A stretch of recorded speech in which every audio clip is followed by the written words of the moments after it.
évangélisée dès le 1er siècle du christianisme par Thomas et ses disciples. Au 7e siècle, la Perse se convertit à l'islam. Mais de nombreux chrétiens demeurent sur cette terre attachés à leur foi, en particulier dans la région du lac d'Urmia. Aujourd'hui, il ne reste que quelques chrétiens. Ils ont quitté leur village et se sont principalement installés dans la ville d'Urmia. Dans la campagne, on trouve encore le témoignage de ces agriculteurs chrétiens et de leurs modestes églises rurales. Certaines sont très anciennes. Le lac est à 1450 altitude, un lac très étendu, un lac salé, et les montagnes sont les montagnes du Piémont dans la Turquie de l'Est.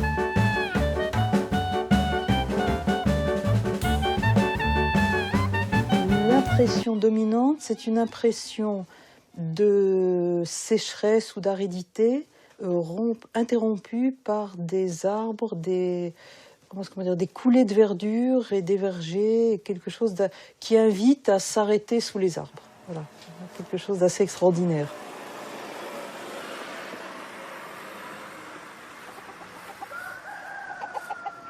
Je suis arrivé en Iran en 68.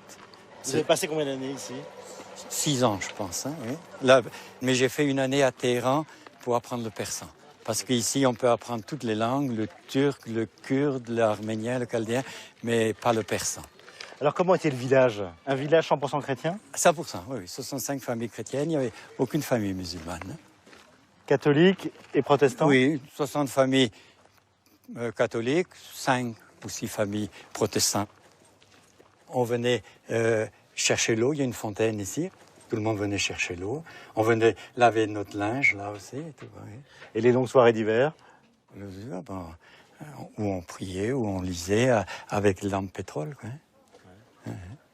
J'imagine que vous deviez entendre aussi les bruits de la région? Les bruits. L'hiver, on entendait les loups qui hurlaient, les chiens qui répondaient en aboyant. Et, oui, c'est un autre monde, oui. Qu'est-ce que vous avez découvert ici en arrivant? La première impression, c'était une église très traditionnelle, évidemment, qui avait des choses, des sacrifices de moutons, sans doute qui venaient des Juifs, que ça perdure encore. Bon, moi qui suis breton d'origine aussi, avec les pardons, des choses comme ça, il y avait quelques ressemblances. Mais j'ai vu que les gens avaient beaucoup de foi. Ah oui, tous les gens faisaient leurs prières le matin, le soir, chez eux. Oui. Ils sont très pratiquants. Et alors, il y a encore une famille chrétienne ici? Oui, c'est la dernière. Hein.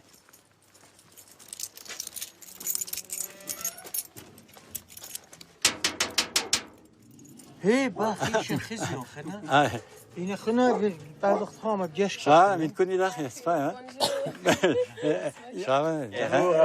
travaille à la maison de retraite. Voilà. Ça, c'est son père. Qu'est-ce qu'il a ça, dit c'est son cousin. Qu'est-ce qu'il a dit sur le justement? Et lui, il va prier là-haut de temps en temps? Non, pas beaucoup.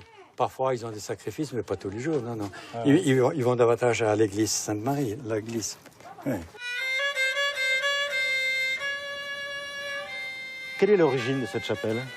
On dit qu'il y a eu des évêques de la famille Mariouchana qui ont été enterrés en haut de cette colline. Et alors après, ils ont construit une petite chapelle en l'honneur de Saint Jean. Parce que le nom de famille de ces évêques-là, c'était Saint Jean, Mariouchana. Oui.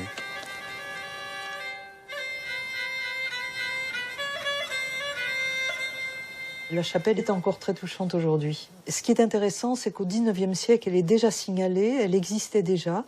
Elle était couverte d'ex-voto ou de petits chiffons ou de petites branches d'arbres ou de fruits. Et les ex-voto étaient kurdes, en persan, en arménien, en syriaque bien sûr. Donc une sorte d'écuménisme religieux qui était extraordinaire. لا قبيلة مش شكلين هنا.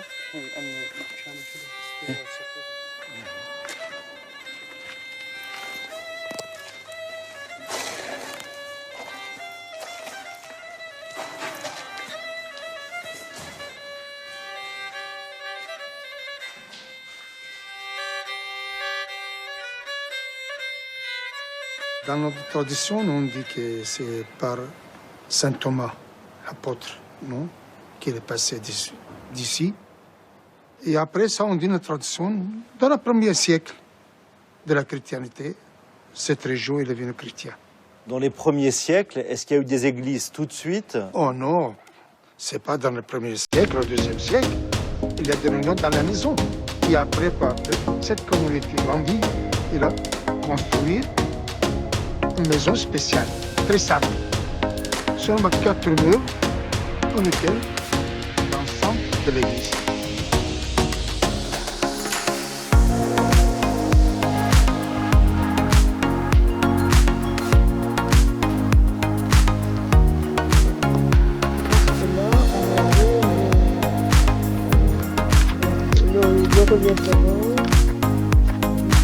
Voilà.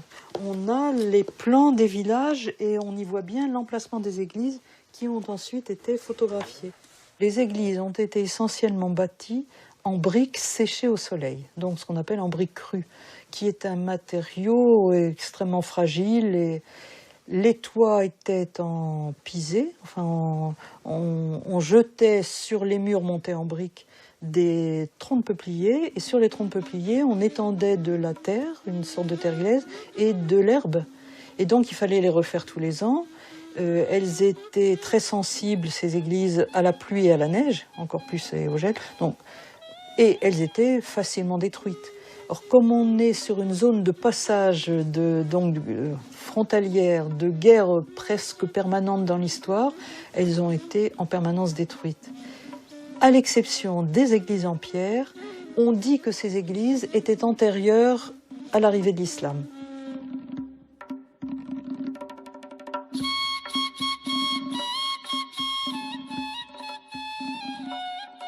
La plupart de ces églises ont l'air de granges. Elles sont rectangulaires. Elles sont toutes orientées vers l'est, c'est-à-dire que le sanctuaire et l'autel se trouvent. Le sanctuaire est à l'est. Sans doute pour des raisons de défense, il y a très peu de portes. Et ce sont des portes extrêmement petites. Il faut se courber pour entrer et sans doute pour empêcher les cavaliers d'entrer dans l'église. Et encore aujourd'hui, les chrétiens qui rentrent dans ces églises baisent le linteau de la porte, ou baisent la porte pour entrer.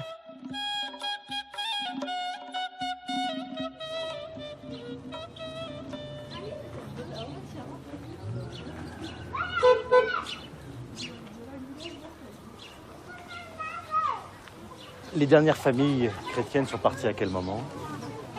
Il y a une trentaine d'années. Je pense, les dernières familles. Oui, il reste une ou deux comme ça, de personnes assez âgées. Les enfants étaient déjà venus dans des villages plus proches d'Urmia ou à Urmia même. Et après aussi, les vieillards aussi. Donc finalement, le dernier symbole de la présence chrétienne ici, c'est l'église. C'est l'église qui reste, oui. Les gens originaires du village, ils viennent de temps en temps pour les réparations du toit, des portes. Et ils viennent aussi 1 ou 2 fois par an pour la fête du 15 août, la Sainte-Vierge. Elle a une structure bien particulière. Pas de clocher. Non. Pas de cloche, juste une croix. Une croix, oui. Ça suffit, non? C'est pas la France. Oui. Mais il y a des églises qui ont des clochers, hein, mais c'est copié de l'Occident. Hein, oui. Je ne sais pas pourquoi. Si vous avez plus de force que moi, j'ai peur de casser les... Il faut peut-être tirer. Ah, voilà. Oui, oui.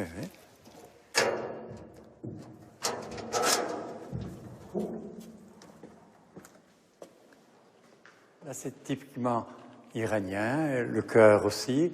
Mais il y a quelques voûtes qui font penser plutôt à des styles romans, des styles de France, non, importés. Les petites fenêtres là-bas aussi. Une peut-être ancienne porte qui donnait sur la rue aussi. Donc c'est un mélange de styles différents. Oui.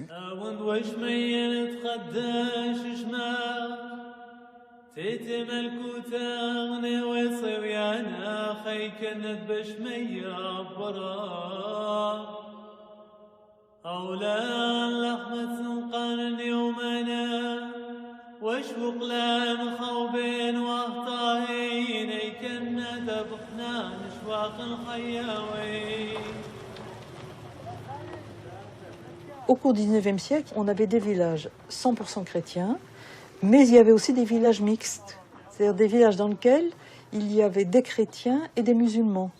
Et dans ces villages-là, ce qui est intéressant, c'est que les populations s'entendaient très bien. Ils se côtoyaient et avaient une vie de voisins qui partageaient les fêtes. Enfin, donc on n'avait pas... Il y avait aussi des villages 100% musulmans. Mais on n'avait pas une opposition chrétien contre musulman que certains auraient plaisir à monter en épingle aujourd'hui.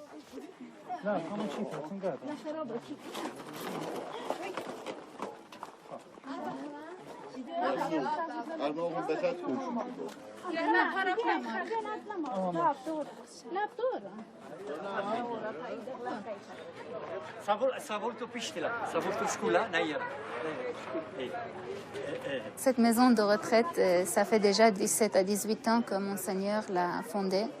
Il y a des personnes âgées que vraiment ils n'ont personne. Ça veut dire où ils ne sont pas mariés et les parents sont morts et sont restés seuls. Ou ils sont mariés, ils n'ont pas d'enfants, la femme est morte ou le mari est mort, ils sont vraiment seuls, ils n'ont personne. Ou les enfants sont partis et que vraiment ils n'ont personne. C'est très rare que j'ai une ou deux vieux qui ont leurs enfants mais qui ne peuvent pas les garder à la maison. Ils les ont mis chez nous. Quels sont les souvenirs de vos parents, de vos grands-parents dans les villages? Je n'ai jamais vécu ça. Mes parents ont vécu toujours, ils ont raconté, mais moi je n'ai jamais vécu. Et qu'est-ce qu'ils vous ont dit justement? Que toujours c'est bien, c'est comme une famille. C'est toujours, on est à l'aise, on est bien ensemble. S'il y a un problème, tout de suite quelqu'un vient s'entraider.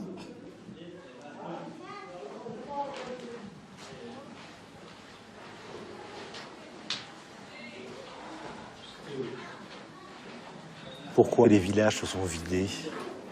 Comme les enfants n'ont pas voulu continuer le travail de leurs parents d'agriculture ou de l'élevage des bêtes, alors ils devaient aller pour les études et pour travailler en ville. Et tout doucement, comme les parents ont vu que les enfants sont loin d'eux pour travailler ou pour étudier, ils sont partis en ville. Ils ont laissé les villages. Enfin, c'est triste, parce que maintenant, dans la ville, les chrétiens sont éparpillés.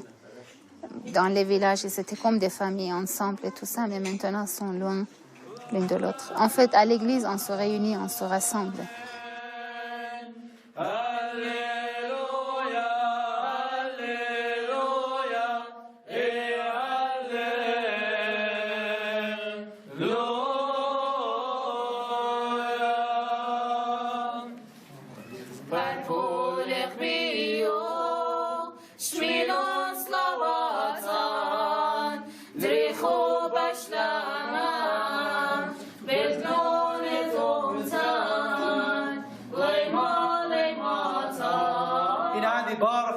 ناطر قياما وصاب طيبا تيلي مبسم لي بخيلة راز وقير وقديش مخيان وعلى هاي واوني شنقي خايا صيوة مرنايا.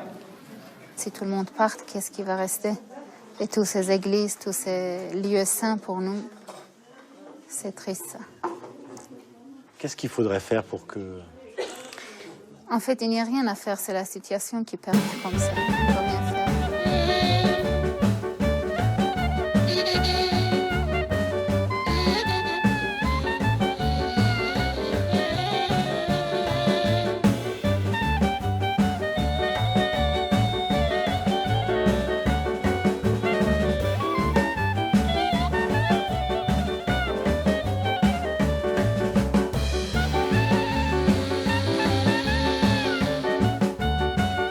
Quelle occasion Alors, ils sont utilisés quand c'est la fête du patron de l'église, essentiellement.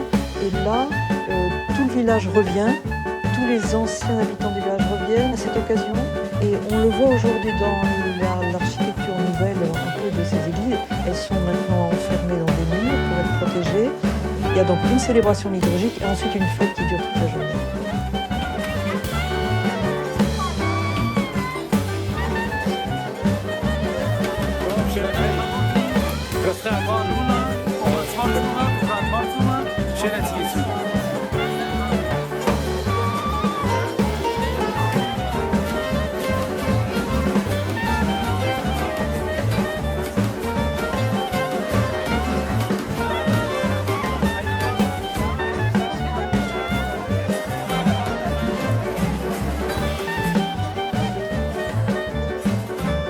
Au début du XXe siècle, un tragique événement ensanglante l'Empire ottoman.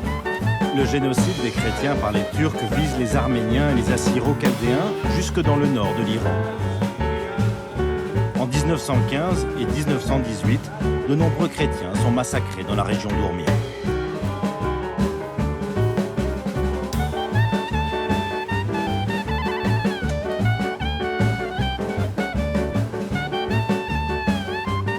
Monseigneur, en 1915, qu'est-ce qui s'est passé ici? Oh, c'est une catastrophe, une catastrophe. Le premier exode des chrétiens d'Ourmia. Il était trop massacré ici, à Ourmia, dans le village. Dans cette église ici, on a massacré, je pense, plus que 3000 personnes, des femmes, et des vieillards, et des petits gens. Vous savez, dans cette église, on a massacré parce qu'ils sont chrétiens.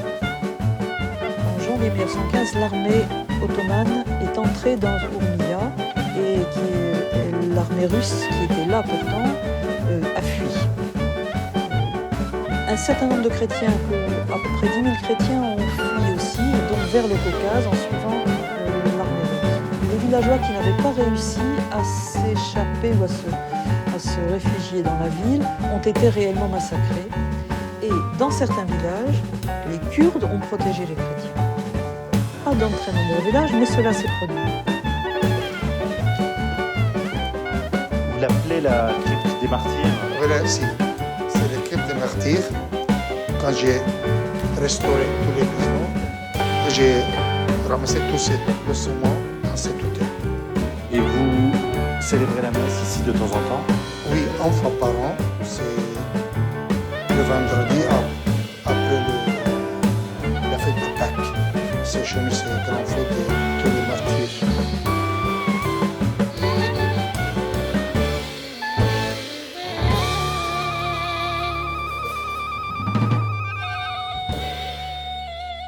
Après le génocide de 1915, les chrétiens sont revenus et ont repris leur vie. Ce génocide avait quand même causé la mort de pratiquement 5000 chrétiens sur place. Sur combien de chrétiens dans la région? Ils étaient 30 000. 1918, ils sont pris entre l'enclume et le marteau russe et ottoman. 600 personnes trouvent la mort le premier jour, et ensuite, de nouveau, 2000 à 3000 personnes sont massacrées.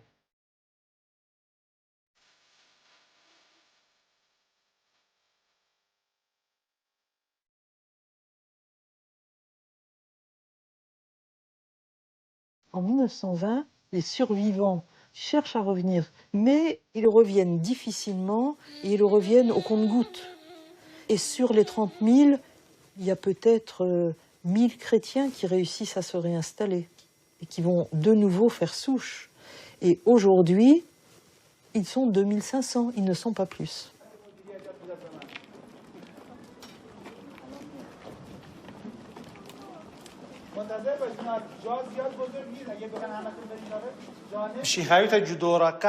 Le christianisme est apparu en Iran dès le 1er siècle.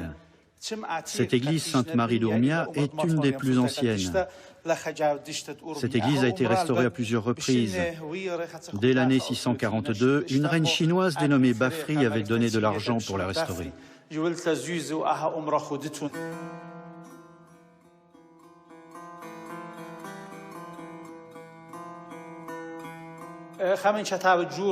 Un des plus grands écrivains assyriens, Piras Sarmas, a écrit que l'un des rois mages qui était parti visiter notre Seigneur Jésus-Christ à sa naissance à Jérusalem est enterré ici. Mais on ne connaît pas l'emplacement exact.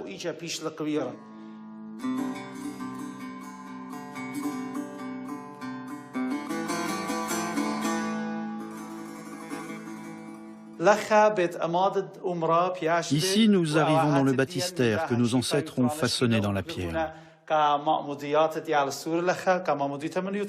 Il y a aussi un fournil, très petit pour cuire le pain de l'offrande de la Sainte Eucharistie, qui est célébré dans cette église une fois par an.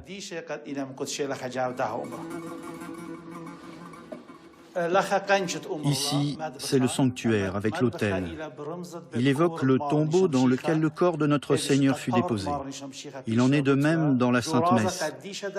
Le corps et le sang de notre Seigneur Jésus-Christ sont élevés sur l'autel et sanctifiés ici.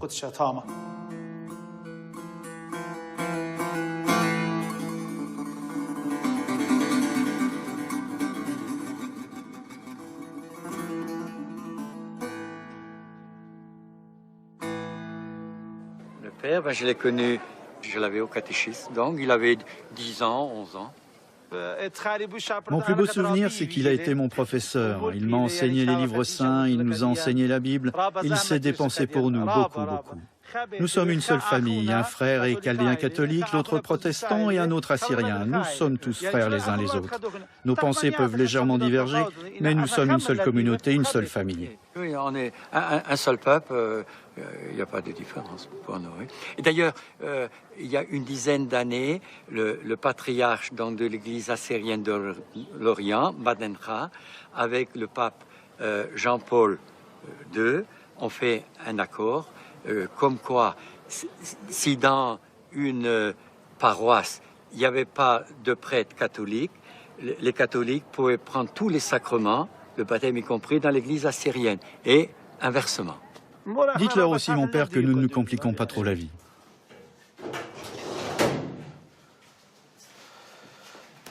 Alors, Père Jean-Louis, ce registre des baptêmes, il montre réellement l'exode des chrétiens d'ici. Oui, par exemple, je peux vous montrer les baptêmes en 1984 jusqu'ici. Ça fait 30 baptêmes.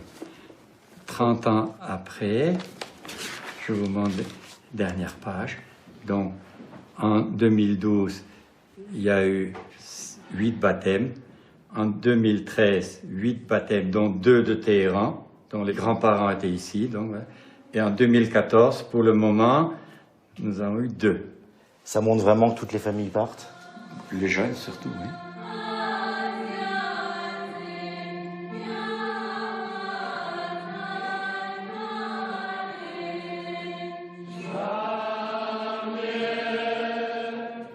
Il y a 30 ou 40 ans, il y avait combien de fidèles dans le diocèse? Il y en a combien aujourd'hui? Oh, il y avait, je pense, presque 10 000 personnes. Maintenant, nous sommes 1400 personnes. Pourquoi un tel départ des chrétiens d'ici? C'est au début de la Révolution, tout le monde était inquiet. Qu'est-ce que va devenir? Tous les gens partis s'enfuient. Hein? Ici, ils avaient toutes les choses, de travail, de maison, de terrain, toutes les choses.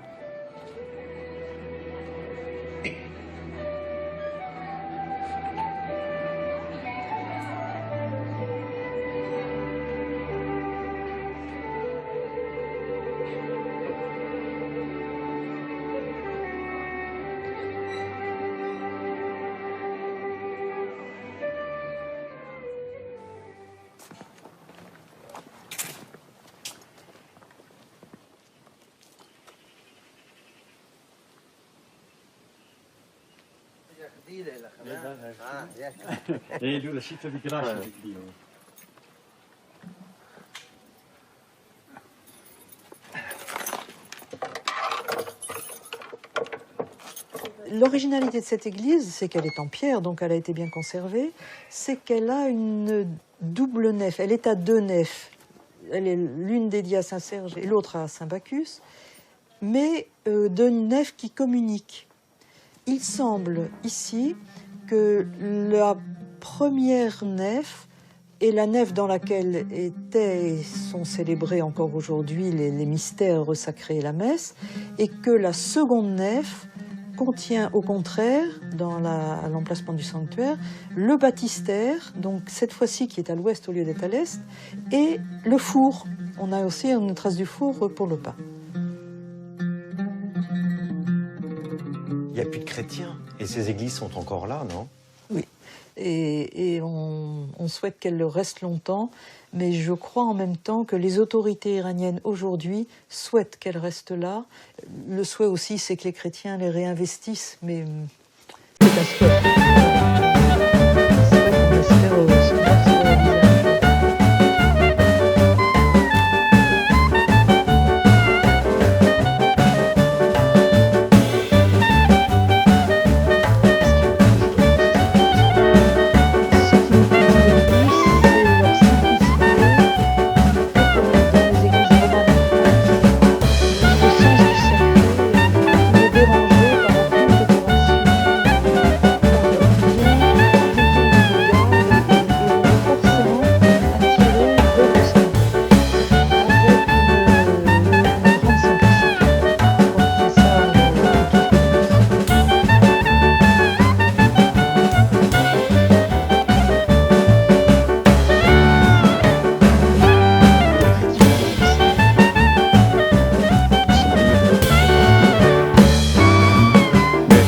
En Iran, ils ne sont pas persécutés, non? Non. Bon, c'est une minorité, donc c'est un peu mis de côté, ou même beaucoup mis de côté pour tous les travaux dans le gouvernement, tout ça, dans l'enseignement, partout, dans les banques.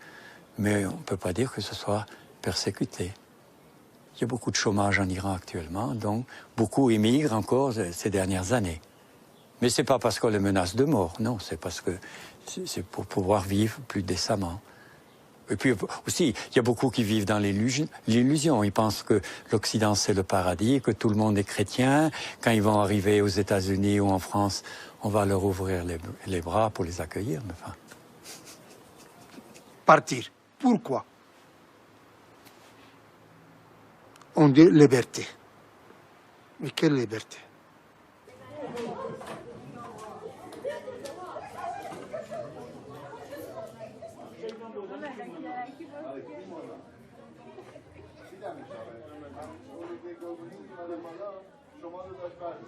Je ne pensais pas que l'Église allait, pour ainsi dire, disparaître. Hein. Et on voit, c'est pratiquement l'extinction de la disparition de la population chrétienne ici. Il ne va rester que les plus pauvres, ceux qui n'auront pas assez d'argent pour acheter le visa, pour émigrer. Oui. Mais peut-être il peut aussi y avoir des miracles. Hein. Ça, on peut toujours vivre comme ça dans la foi, mais... Ou c'est peut-être une autre population qui acceptera le christianisme. Pour le moment, c'est interdit, mais enfin...